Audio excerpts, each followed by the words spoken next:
Holyogus 52720. Today we'll be talking about the regulation of the gastric phase of digestion. The stomach. So digestion in the stomach with the long vagal reflex occurs during this cephalic phase.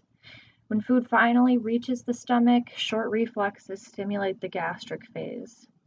During those reflexes, the stomach distends and amino acids in the lumen activate endocrine cells and enteric neurons. Hormones, neurotransmitters, and paracrine molecules that influence the rest of the gastric phase.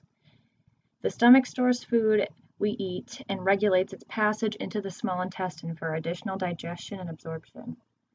The stomach digests food in two ways into a mixture called chyme, chemically and mechanically.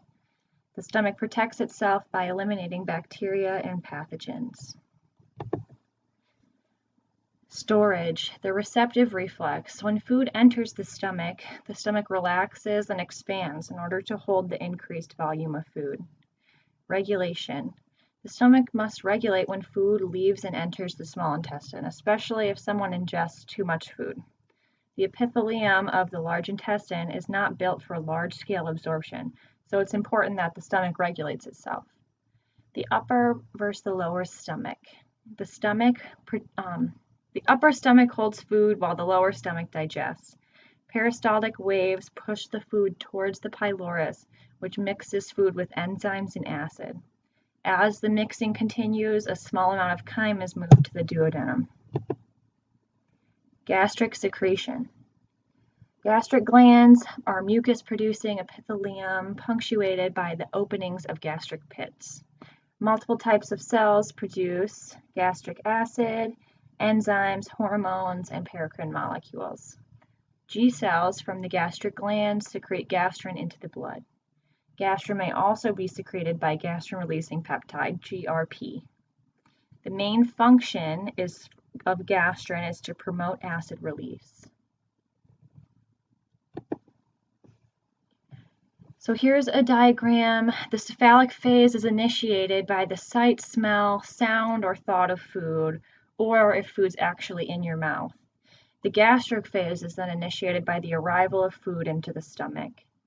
So you're looking here, food or the cephalic reflexes initiate gastric secretion of gastrin, histamine, and acid. Gastrin stimulates acid secretion by direct action on parietal cells or indirectly through histamine.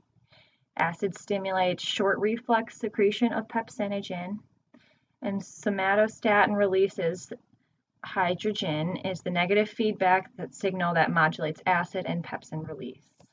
So you can see that here in this diagram.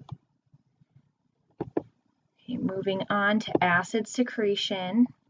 Gastric acid is secreted by parietal cells deep in the gastric glands. Its function, acid in the stomach causes the release and activation of pepsin, which is an enzyme. Somatostatin can be released from D cells when acid is present. Hydrochloric acid denatures proteins. Gastric acids help kill bacteria and microorganisms. And then acid inactivates salivary amylase to stop digestion of carbohydrates, which happens in your mouth. Enzyme secretion. There are two enzymes secreted by the stomach, pepsin and gastric lipase. Pepsin is secreted by an inactive enzyme, pepsinogen, by chief cells in the gastric glands. Acid stimulates the release of pepsinogen from chief cells, and pepsin starts protein digestion. Gastric lipase is co-secreted with pepsin. It breaks down triglycerides, although most of fat digestion does not occur in the stomach.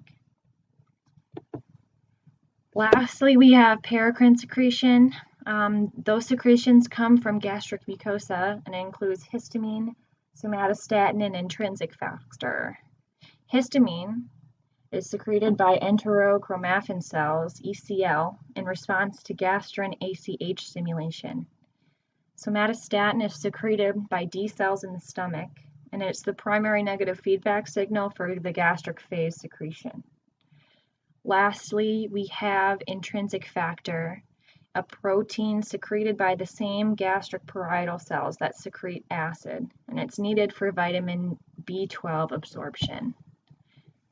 So overall, that's just a summary of how the gastric phase is regulated and how it coordinates with other parts of the digestive system to make sure that nothing gets backed up and that everything can be broken down properly before it moves on to the next section.